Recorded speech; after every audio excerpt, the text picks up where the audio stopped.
राधे राधे भक्तजनों, आज आप सुनेंगे मंगलवार के दिन हनुमान जी और ब्राह्मण की अद्भुत कहानी। बहुत पुरानी बात है। एक छोटे से गांव में देवचत नाम के एक ब्राह्मण रहते थे। वो अत्यंत विद्वान थे, वेदों और शास्त्रों में निपुण थे, लेकिन अत्यंत निर्धन थे। जीवन यापन के लिए वो गांव के मंदिर में पूजा पाठ और यज्ञ आदि कराते थे। उनके पास धन नहीं था, किंतु भक्ति का अपार खजाना था।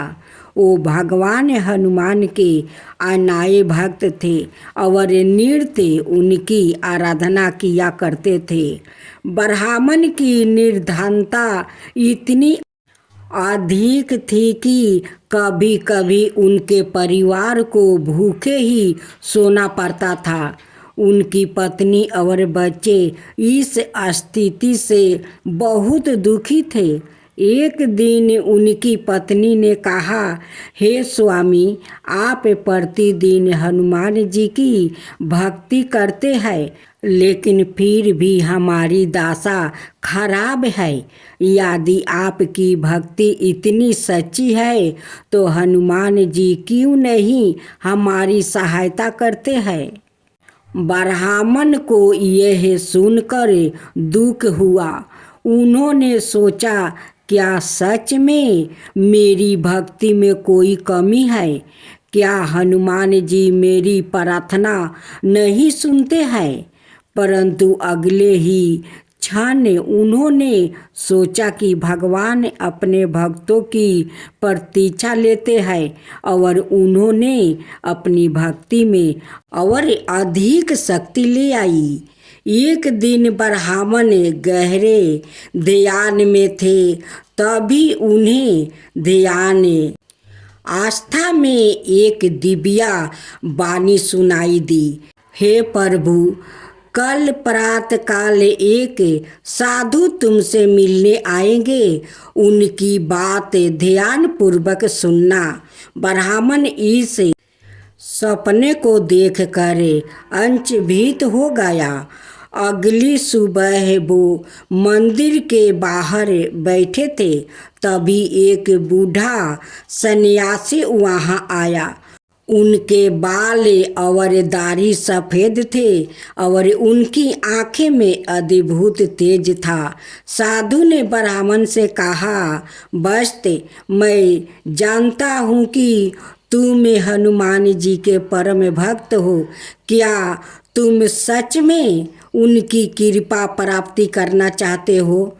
ब्राह्मण श्रद्धा से झुक गया और बोले, महात्मा, मेरे लिए हनुमान जी की भक्ति ही सबसे बड़ा है आशीर्वाद है, परंतु मैं जानना चाहता हूँ कि क्या वो मेरी प्रार्थना सुनते हैं।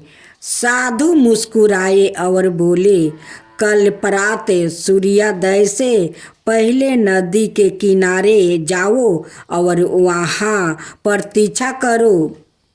दूसरे दिन ब्राह्मण सूर्योदय से पहले नदी के किनारे पहुँचे और ध्यान मगन हो गया। धीरे धीरे सूर्य की किरणों जल में चमकने लगी। ब्राह्मण कई घंटे ध्यान आस्था बैठे रहे, किंतु कुछ भी नहीं हुआ। वो हताश नहीं हुआ और अधिक श्रद्धा से हनुमान जी का चालीसा का पाठ करने लगा। तभी अचानक युवा मंडल में एक अद्भुत परिवर्तन हुआ। आसमान में घने बादल छा गई, एक दिव्या प्रकाश प्रकट हुआ और वहाँ एक विशाल बानर प्रकट हुआ। उनकी देह चमकती हुई थी, उनकी आँखें में अपार करुणा और शक्ति थी। ब्राह्मण समझ गया कि यह सवाए हनुमान जी है। वो श्रद्धा से गिर पड़े और बोले, प्रभु आपने दर्शन देकर मेरी भक्ति को सफल कर दिया है। हनुमान जी ने स्नेह पूर्वक कहा, बस्ते मैं जानता हूँ कि तुम निर्धनता से परेशान हो, परंतु तुमने कभी मुझसे धन की याचना नहीं की। तुम्हारी प्रतीक्षा पूरी हो चुकी है। ब्राह्मण ने सिर झुकाया और कहा, प्रभु मैं केवल आपकी भक्ति चाहता हूँ, ना कि कोई वैदिक वस्तु। हनुमान जी ने प्रसन्न होकर कहा, फिर भी तुम्हारे परिवार की सुख शांति के लिए मैं तुम्हें एक आशीर्वाद देता हूँ। इस गांव के पास एक पुराना मंदिर है, उसके नीचे एक गुप्त खजाना गाड़ा हुआ है। वो खजाना तुम्हारा है, किंतु याद रखना उसका प्रयोग केवल धर्म और भलाई के लिए करना। ब्राह्मण ने हनुमान जी के आदेश अनुसार उस स्थान की खोदाई की। वहाँ सच में एक विशाल खजाना निकला, जिसमें सोने चांदी के सिक्के और बहुमूल्य रत्न थे। हनुमान ने उस धन का उपयोग अपने भक्तिगत सुख के लिए नहीं किया। उन्होंने गांव में एक बड़ा मंदिर बनवाया, जहां नृत्य रामचरितमानस का पाठ होता। उन्होंने धर्मशालाएं बनवाई, जहां साधु संतों और यात्रियों के ठहरने की व्यवस्था की गई। गरीबों के लिए भोजनालय की स्थापना की, जिसमें कोई भी भूखा ना सोए। उनकी उदारता और भक्ति देखकर पूरा गांव उनकी प्रशंसा करने लगा।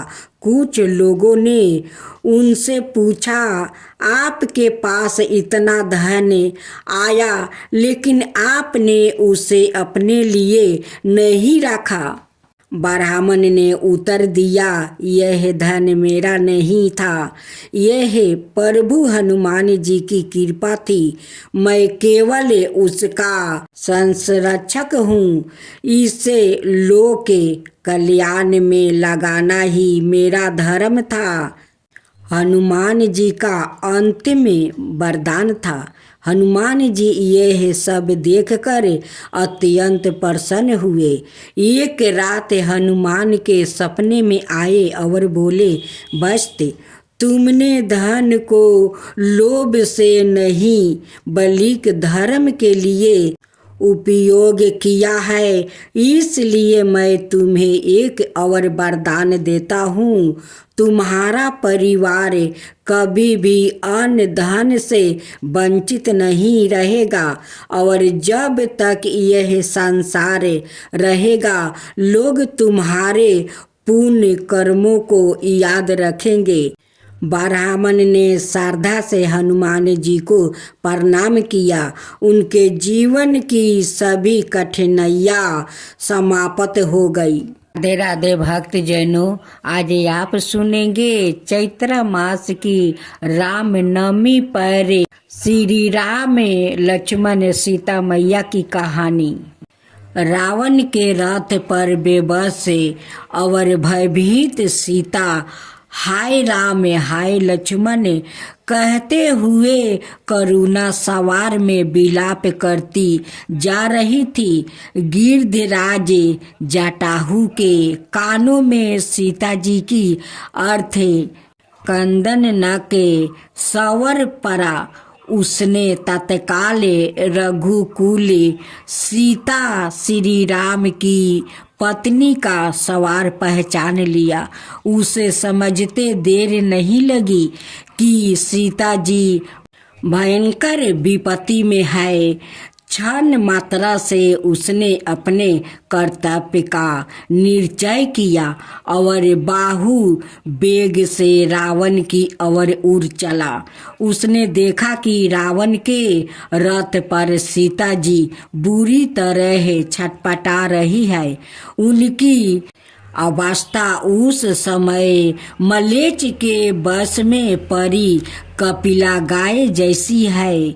जटाहु ने कहा, पुत्री सीता, तुम चिंता मत करो, मैं अति शीघ्र इस दुराचारी राक्षस का अंत करके तुम्हें इस दुष्ट रावण के चंगुल से छुड़ा लूंगा। ऐसा कहकर वो इंद्र के वर्ज की तरह रावण के रथ की ओर दौड़ा और रावण से कहा, रे दुष्ट, खड़ा रह, मेरे जीवित रहते तू श्री राम की प्राण प्रिया पत्नी को नहीं ले जा सकता है। यमराज की तरह जटाहु को अपनी ओर बढ़ते देखकर रावण ने कहा, बूढ़ा जटाहु, अब लगता है तेरा अंत समय आ गया है। तू शीघ्र ही मेरे इन तीखे बाणों से मर कर यमलोक को जाएगा। जटाहु ने क्रोधित होकर कहा, नीच राक्षस, तू मेरी सलाह मानकर सीता को छोड़ दे और कुशल पूर्वक लंका लौट जा। अनाथ भगवान श्री राम की क्रोध अग्नि में तेरा सर्वनाश हो जाएगा। इतना कहकर जटाहु ने अपनी चोंच से रावण के बालों को पकड़कर उसे रथ से नीचे गिरा लिया। रावण पृथ्वी पर गिर पड़ा। उसके बाद जटाहु ने सीता जी को उतार कर एक ओर बैठा दिया। फिर अपनी चोंच और नखुन के प्रहार से उसने रावण को शरीर को विदीर्ण कर दिया। क्षण भर की मूर्छित के बाद रावण कुपित होकर उठा। फिर अपनी भयानक कटार से उसने जटाहु के पंख काट दिया। जटाहु श्री राम का स्मरण करता हुआ धरती पर गिर पड़ा और रावण सीता जी को पूर्ण रथ में बैठाकर उतावली से लंका की ओर चल दिया। इधर लक्ष्मण जी को अपनी ओर आते देखकर भगवान श्री राम विशेष चिंतित हुए। उन्होंने लक्ष्मण से कहा, लक्ष्मण, तू जानकी को वन में अकेली छोड़कर चले आए। वहाँ नाना प्रकार के मायावी राक्षसों का झुंड घूम फिर करता है। मेरा मन कहता है कि सीता आश्रम में नहीं है। फिर श्री राम लक्ष्मण के साथ लौट कर अपने आश्रम में आया और आश्रम में सीता को ना देख कर वो सामान्य बिरही मनुष्य की भांति शोक करने लगे।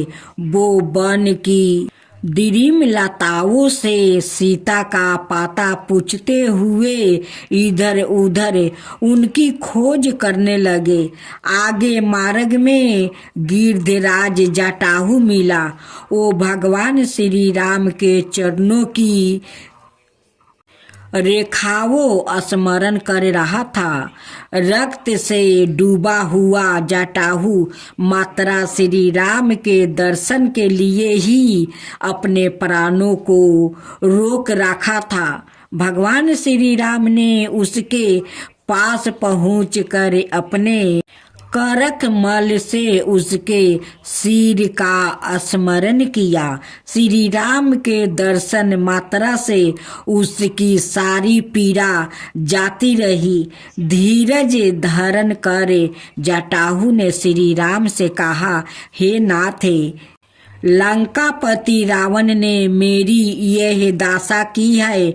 वही दुष्ट सीता जी का हरण कर उन्हें दक्षिण दिशाए की ओर ले गया है। अब आप मुझे इस शरीर को छोड़कर जाने की आज्ञा दीजिए। भगवान श्री राम ने कहा, हे ताते, आपको मुनियों के लिए भी अत्यंत दुर्लभ मेरे परम धाम की प्राप्ति होगी। इसमें मेरा अपार कोई उपकार नहीं है, अपातु यह आपके द्वारा परिहित में किए गए तन त्याग का परिणाम है।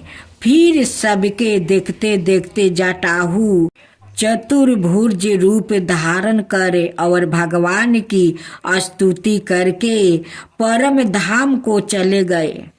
सीता की खोज करते हुए भगवान श्री राम परम भक्तमती सबरी के आश्रम में पहुँचे। भगवान श्री राम को अपने अनुज सहित आश्रम की ओर आते हुए देखकर सबरी हर्ष से उठ खड़ी हुई। उसके नेत्रों से आनंद आंसू झलक पड़े। प्रसन्नता से उसका कंठ बरूद हो गया। वो दौड़ कर भगवान श्री राम के चरणों में गिर पड़ी। उसने उनका अर्ध पग से सत्कार कर बड़े ही प्रेम से उन्हें आसन पर बैठाया। चांद नादि से उसने श्री राम लक्ष्मण का पूजन कर श्रद्धा भक्ति से अमृत का समान दिव्या फल उनकी सेवा में अर्पित किया। आतिथ्य सत्कार के बाद जब भगवान श्री रामचंद्र जी लक्ष्मण के साथ आसन पर विराजमान हुए, तब सबरी ने भक्ति पूर्वक हाथ जोड़कर उनसे कहा, हे रघु श्रेष्ठ, इस आश्रम में पहले मेरे गुरु महर्षि मतंग रहा करते थे। मैं उनकी सेवा सुरसा करती हुई विगत हजारों बरस से इस आश्रम में निवास करती हूँ। जब वो महर्षि श्रेष्ठ ब्रह्मलोक जाने लगे, तब उन्होंने मुझसे कहा था कि तुम एक गिरचित होकर भगवान का भजन करती हुई यही रहना। संतान परमात्मा ने राक्षसों का संहार करने के लिए और ऋषियों की रक्षा करने के लिए अयोध्यापति महाराज दशरथ के यहाँ पुत्र रूप में अवतार लिया है। वो शीघ्र ही तुम्हें दर्शन देने के लिए यहाँ आएंगे। इसलिए तुम एकाग्रमन से उनका ध्यान करती हुई यहाँ रहो। जब तक वो नहीं आते हैं, तब तक तुम अपने शरीर का पालन कर रघुनाथ जी का दर्शन करने के बाद योगा अग्नि में अपने शरीर को जलाकर तुम उनके परम धाम को चली जाना। हे श्री राम, गुरु जी के आदेश अनुसार तभी से मैं आपका ध्यान करती हुई आपके आने की बाट देख रही थी।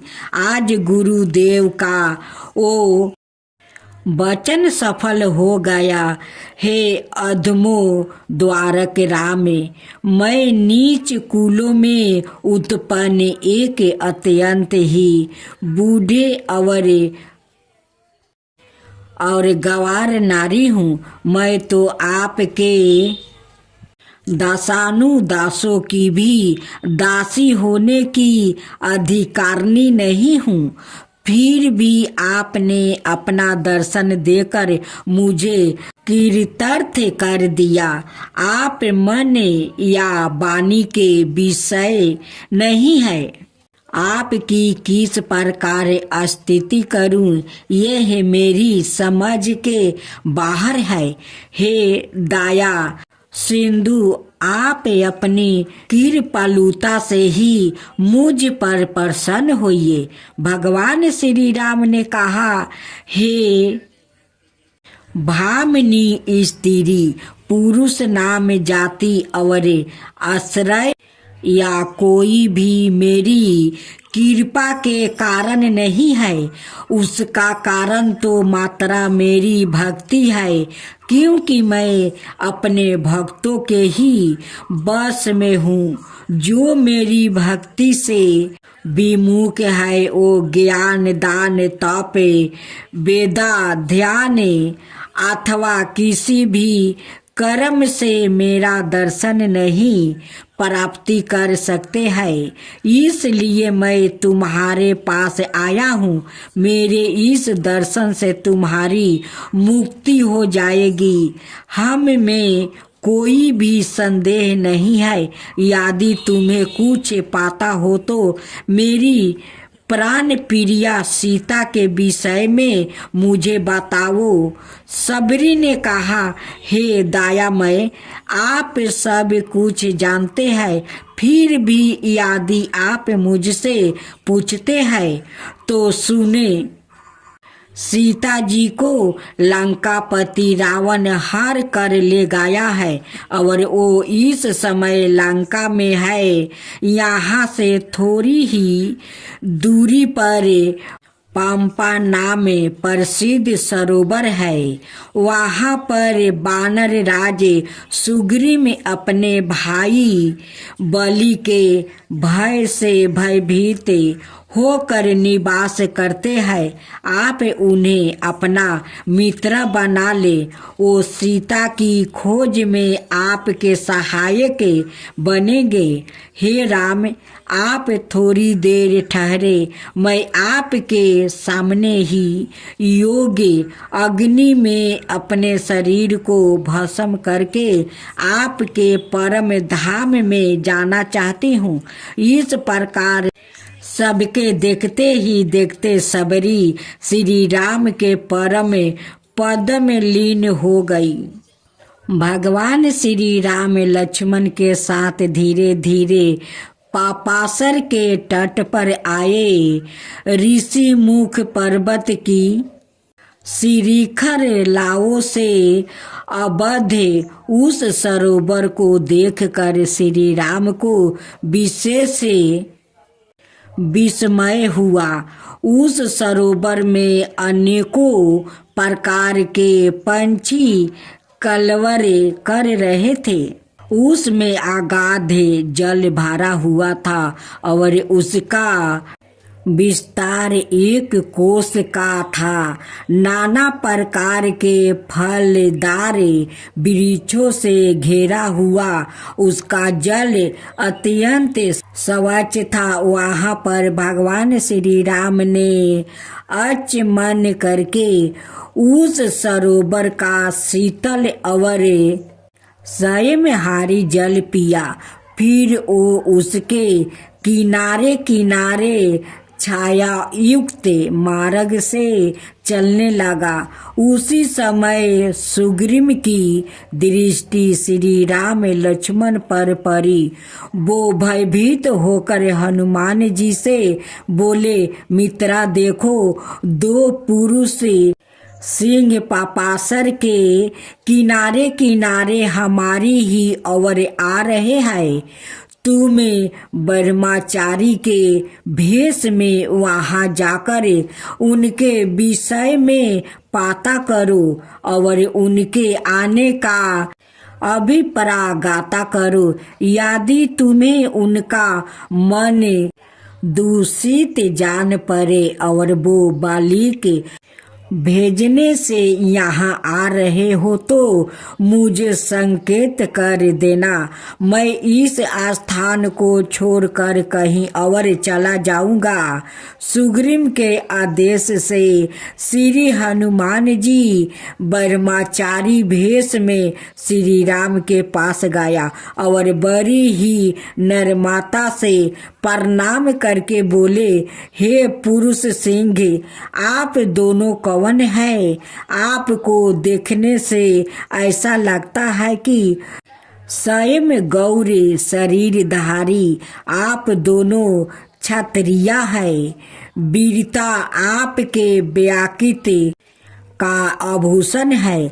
आपने शरीर की दिव्या कांति से अपने समस्त दिशाओं को आलोकित कर रखा है। मेरा मन कहता है कि आप दोनों समस्त जगत के कारणभूत नर नारायण है, जो पृथ्वी का भार उतारने और भक्तों की रक्षक के लिए अपनी माया से मनुष्य रूप धारण कर विचरण कर रहे हैं। हनुमान जी की बातें सुनकर और लक्ष्मण से उनकी पटुता की प्रशंसा करके श्री राम ने कहा, हे प्रिया, मैं अयोध्यापति महाराज दशरथ का पुत्र राम हूँ और यह मेरे छोटे भाई लक्ष्मण है। मैं अपने पिता की आज्ञा मान कर अपनी पत्नी सीता सहित वन में आया था और दंडकारण्य में निवास करता था। वहाँ किसी राक्षस ने मेरी भायरा का हरण कर लिया है। हम उन्हें ही ढूंढ रहे हैं। हे प्रिया देव, अब आप अपना परिचय दीजिए। भगवान श्री राम को पहचान कर हनुमान जी उनके चरणों में गिर पड़े और भाव विभोर होकर बोले, प्रभु, मैंने जो कुछ किया उसमें तो अज्ञान कारण था, लेकिन आपने मुझसे मनुष्य चित व्यवहार क्यों किया? उसके बाद हनुमान जी अपने वास्तविक रूप में आ गए और बताया कि पर्वत पर वानरों के राजा सुग्रीव रहते हैं। आप उनसे मित्रता कर ले, वो बांदरों के साथ आपकी सहायता करेंगे। फिर श्री राम लक्ष्मण को अपनी पीठ पर चढ़ाकर हनुमान जी सुग्रीव के पास ले गया और अग्नि को साक्षी मानकर उन्होंने श्री राम सुग्रीव की मित्रता कर दी। सुग्रीव ने सीता के द्वारा गिराए गए आभूषणों को श्री राम को दिया, जिसे हृदय से लगाकर श्री राम विशेष दुखी हुए।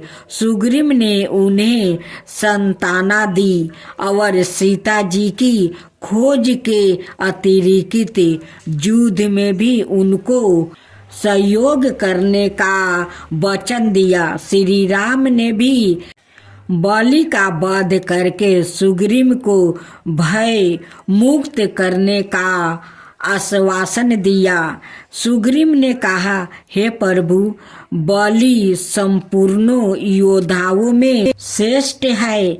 उसे पराजित करना देवताओं के लिए भी अत्यंत कठिन है।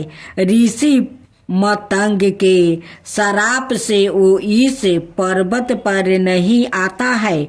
आप उसके द्वारे मारे गए दुश्मन दैत्यों को, स्थितियों को और सामने खड़े 7 ताल वृक्षों को देखे।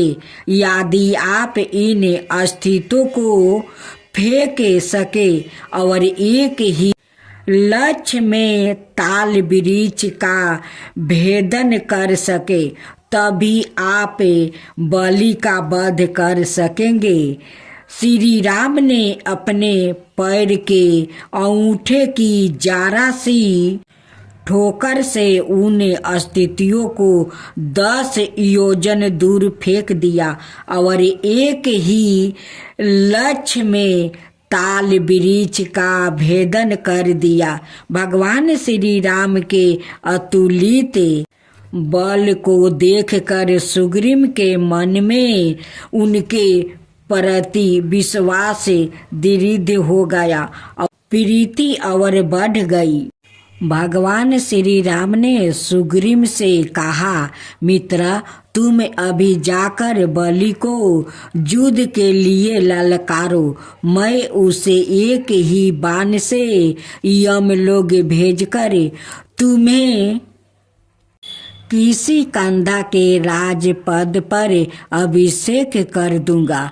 फिर भगवान श्री राम की आज्ञा स्वीकार करे सुग्रीव की किसी कंधापुरी के उपवन में गया और घोर गर्जना करके उनसे बलि का युद्ध के लिए ललकारा। भाई का सिंहासन न दे सुनते ही बलि के नेत्र क्रोध से लाल हो गया। वो तत्काल अपने घर से निकलकर सुग्रीव के पास आया। उसके आते ही सुग्रीव ने उसके वक्ष स्थल पर प्रहार किया। इस पर बलि ने भी उस पर घूंसों से प्रहार किया। इस प्रकार वो दोनों अति क्रोधित पूर्वक एक दूसरे से लड़ने लगे। बलि का भयानक प्रहारों से सुग्रीव बुरी तरह घायल हो गया और रक्त बहन करता हुआ अपने प्राण बचाकर श्री राम के पास वापस आया। भगवान श्री राम दोनों की एक रूपता के कारण युद्ध करते समय सुग्रीव को पहचान ना सके और इस भय से कि बाण बलि के बदले कहीं सुग्रीव को ना लग जाए, मूक दर्शक की तरह वृक्ष की ओटे में खड़े रहे।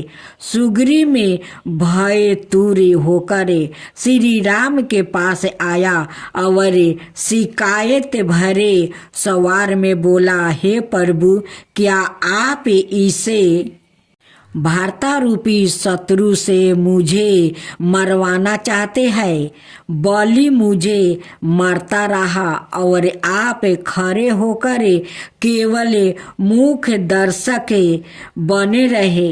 हे शरणागत वत्सल, आप मुझे बलि वध का विश्वास दिलाकर मेरी उपेक्षा क्यों कर रहे हैं? सुग्रीव के वचन सुनकर श्री राम ने कहा, मित्र, तुम मुझ पर संदेह मत करो। तुम दोनों को एक रूप देखकर मैंने इस भय से बाण नहीं छोड़ा कि कहीं भरम से मित्रा वध न हो जाए। अब इस भरम को दूर करने के लिए मैं तुम्हारे शरीर पर कोई चिन्ह लगा दूंगा। मैं राम तुम्हारी शपथ लेकर कहता हूँ कि अब की बार तुम बलि को अवश्य मारा हुआ देखोगे। सुग्रीव को इस प्रकार ढाढ़स बढ़ाकर श्री राम ने लक्ष्मण से कहा, लक्ष्मण, तू सुग्रीव के गले में एक पुष्पमाला डालकर उसे बलि से फिर लड़ने के लिए भेज दो। लक्ष्मण ने सुग्रीव के गले में सुगंधित पुष्पा की एक सुंदर माला डाल दी। फिर सुग्रीव ने वहां दोबारा पहुंचकर पहले से भी अधिक कठोर सवार में गर्जना की। सुग्रीव की गर्जना सुनकर बलि को विशेष विस्मय हुआ। उसकी स्त्री तारा ने उसका हाथ पकड़कर रोका और कहा, हे नाथ, इस समय आप मत जाइए, मेरे हृदय में बड़ी शंका हो रही है। सुग्रीव अभी अभी आपसे मार खाकर भागा है और फिर तुरंत लौट आया। इससे गाता होता है कि उसे अवश्य ही कोई बलवान सहायक मिल गया है। मैंने सुना है कि अयोध्यापति महाराज दशरथ के पुत्र भगवान श्री राम अपने भाई लक्ष्मण और भाईरा सीता के साथ दंडकारण्य में आए थे। वहाँ उनकी पत्नी सीता को किसी राक्षस ने हर लिया है। उन दोनों भाइयों ने श्रीमुख पर्वत पर आकर सुग्रीव से मित्रता कर ली है। सुना है भगवान श्री राम ने आपको मारकर सुग्रीव को राज्य दिलाने की प्रतिज्ञा की है। मेरा मन अत्यंत भयाक्रांत है, अवश्य ही कुछ अनुष्ट होने वाला है।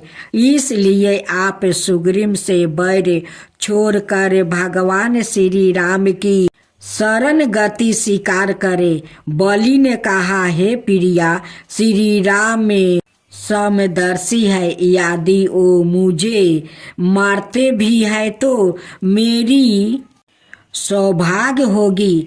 पत्नी से ऐसा कहकर और सुग्रीव को तीरीन के सामने समझाकर महा अभिमानी बलि युद्ध के लिए चल दिया।